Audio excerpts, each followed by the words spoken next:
Good morning. I'm Jasmine Anderson. The suspected Gilgo Beach serial killer is due back in court this morning. Rex Heuermann will face a judge during a conference in Riverhead. It comes 3 weeks after he was charged with the murder of a fourth victim. The Massapequa Park man has pleaded not guilty to killing the women whose remains were found near Gilgo Beach. We have a team of reporters at court today, and we'll have the latest updates on the case on Newsday.com. Just click Get More below the Newsday TV video box.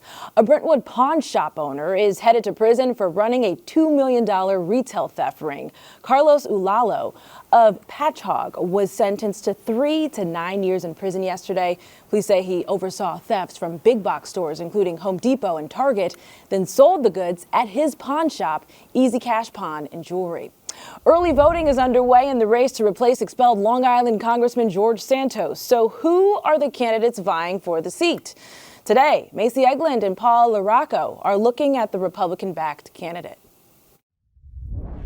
Newsday has put together some profile pieces on the two nominees running for Congress in the 3rd District in the special election after former Congressman George Santos was expelled from the House. We've got Republican Mazi Pilip and Democrat Tom Suozzi.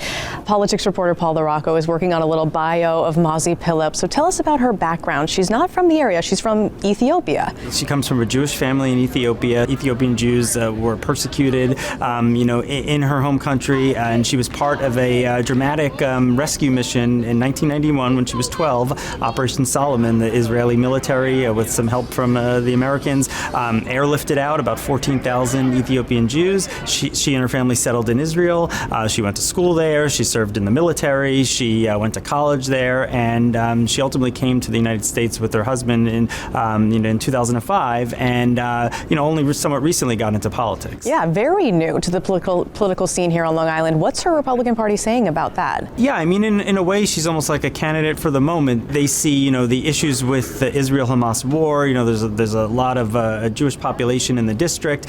They believe she can be appealing not only to Republicans on issues like immigration, having been an immigrant herself, but also she can appeal to moderates and maybe some Democrats. She is a registered Democrat. She obviously is aligned with Republicans now, but, I think they see her as someone who can take votes from all different areas. Right. Again, so the special election for residents in the 3rd District is set for February 13th. Paul, thank you for breaking that down for us. Macy, Paul, thank you. Tomorrow, we'll have a look at Tom Suozzi's campaign, and you can read more about both on Newsday.com. Click Get More below the Newsday TV video box. Early mail voting will remain in our state. A state Supreme Court judge upheld New York's law to allow early voting by mail, rejecting a challenge by the state Republican Party. They had argued the state constitution insists on voting in person unless you're sick or out of town on Election Day. Republicans are vowing to appeal. A delay in the release of the non-prosecution agreement that forced former Suffolk County Executive Steve Levy from office. It comes as Levy's lawyers plan to appeal a judge's ruling that would have given Newsday access to the document. In 2011, the agreement led to Levy forfeiting over $4 million in campaign funds and agreeing not to run for public office.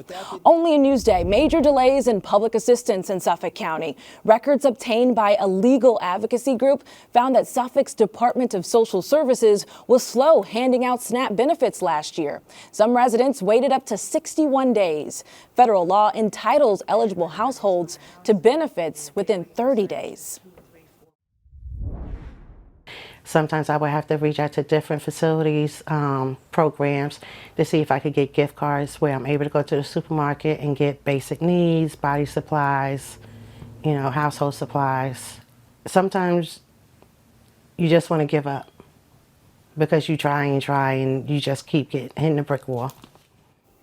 Officials blame the delays on understaffing and an unprecedented number of applications.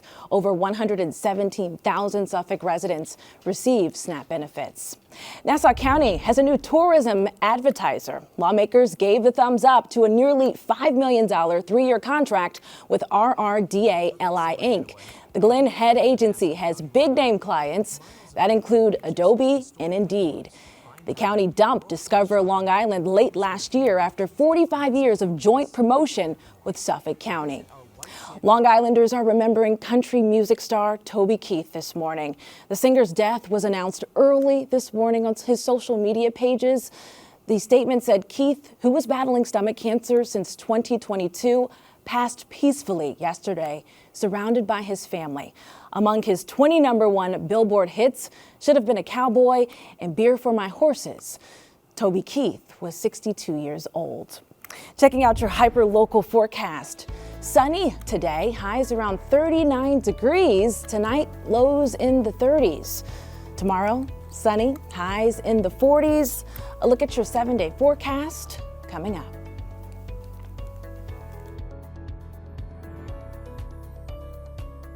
Long Island weather is brought to you by Home Tax Saver, PTRC Incorporated. A new state law is reshaping the salon experience. We took a trip to Long Island Beauty School in Hauppauge to find out how, in a story you'll see only in Newsday. Two seasoned hairstylists with very different experiences on the salon floor. It's emotional, it's frustrating. Chanel Harris, owner of Jakari J Salon in Oceanside, reflects on her early days in the business. I've seen clients turned away, especially with my hair type. If I wasn't available to do it, they would come to me first and ask me, even if I had less experience than most of the staff. Allison Bridges, owner of Curl Evolution in Babylon, explains how she was unable to service a client with textured hair 15 years ago. I had a client that had a need of wanting to wear her hair curly, and I wasn't able to serve her. And she wound up leaving and not being happy, and I was not happy with what I had provided for her. And so we wound up having to dive into how to take care of curly hair. For more than a decade, both salon owners have specialized in natural hair care for all hair types and textures, like curls and coils. And they've made it a point to train their staff, but historically, this was not an education requirement in cosmetology schools until now. It's something that was definitely lacking when I was in school.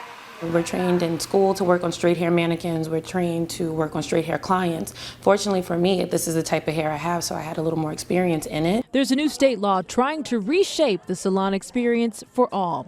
It requires cosmetology students to learn how to properly treat and style all hair types and textures, including but not limited to various curls or wave patterns, hair strand thickness, and volumes of hair.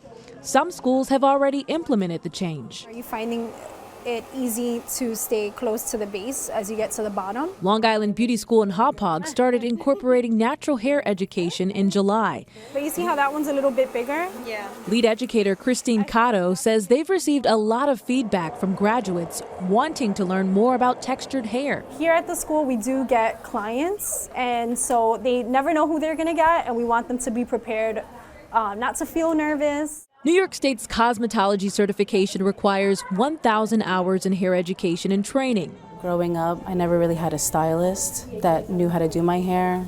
They always just wanted to blow it out straight. I definitely don't want to limit my clientele when I get out, have my own business. Like, I don't want to turn somebody away because they have curly hair or textured hair. The students are hoping the skills and knowledge will help them pursue their dreams with confidence while serving all clients with care. I've learned how to style my natural hair, and I really have fallen in love with it, and I really want people in my chair to feel that way about their natural texture too. That's really important to me. I'm going to twist them in opposite directions. Read more about the new law on Newsday.com. Just click Get More below the Newsday TV video box.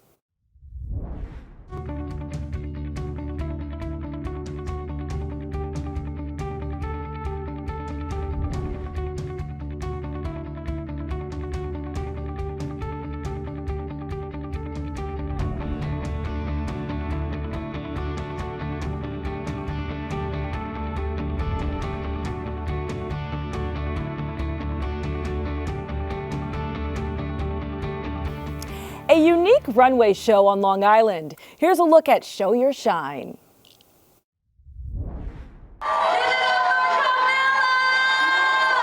We are celebrating the journeys of 20 models who are all people from the limb loss community or limb different community. We are having them celebrate their journey and really applaud them for their strength and as they walk the runway and celebrate them. From this event, we want everyone to learn that different is okay.